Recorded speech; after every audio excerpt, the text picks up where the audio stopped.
অভিভূত হয়েছে। আমাদের যে কোনো কারণে হোক বিগত দিনের যে অব্যবস্থাপনা ছিল স্বাস্থ্য খাতে, সেই অব্যবস্থাপনার দায় এসে পড়েছে সরকারের উপর। বিগত দিনের এই সরকার আসার পরে যে সামান্য যে বাজেট, টিকার বাজেট বা ইভেন জরুরি ব্যবস্থা নেওয়ার জন্য রোগীর যে আপনার আইসিইউ সেবা দেওয়ার মতো কিন্তু সেই আইসিইউ গুলো কিন্তু সচল ছিল না। এই সরকার এসে আমাদের মাননীয় মন্ত্রী এবং প্রতিমন্ত্রী মহোদয় রাত দিন পরিশ্রম করছেন যাতে স্বাস্থ্য খাতে শৃঙ্খলা ফিরিয়ে আনা যায় এবং স্বাস্থ্য খাতকে একটি শক্তিশালী ব্যবস্থার উপর দাঁড় করানো যায়, সেই জন্য চেষ্টা করে যাচ্ছেন।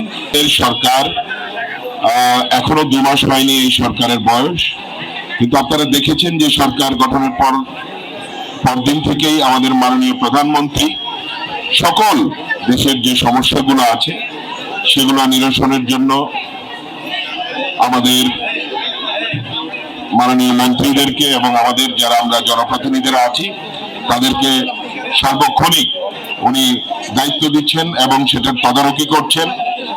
এবং একইভাবে আজকের এই যে শিশুদের হাম ও রুবেলার যে প্রকোপ বাড়ছে সেটার প্রতিরোধ করার জন্য বিশেষ ব্যবস্থা আমাদের মাননীয় প্রধানমন্ত্রীর নির্দেশে আমাদের স্বাস্থ্য অধিদপ্তর এবং মন্ত্রণালয় সহ আজকে মন্ত্রী সাহেব এখানে উপস্থিত হয়েছেন। সারা বাংলাদেশে শুরু হচ্ছে এবং আজকে এই গাজীপুরে আমরা এসেছি।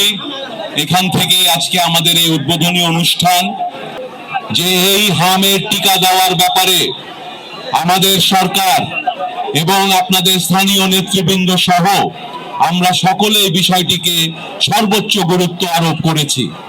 সেই কারণেই আজকে দেশীয় বিদেশি এই সমস্ত প্রতিষ্ঠান এবং দপ্তরের সর্বোচ্চ কর্মকর্তারা সশরীরে আজ আপনাদের সাথে এখানে উপস্থিত হয়েছেন।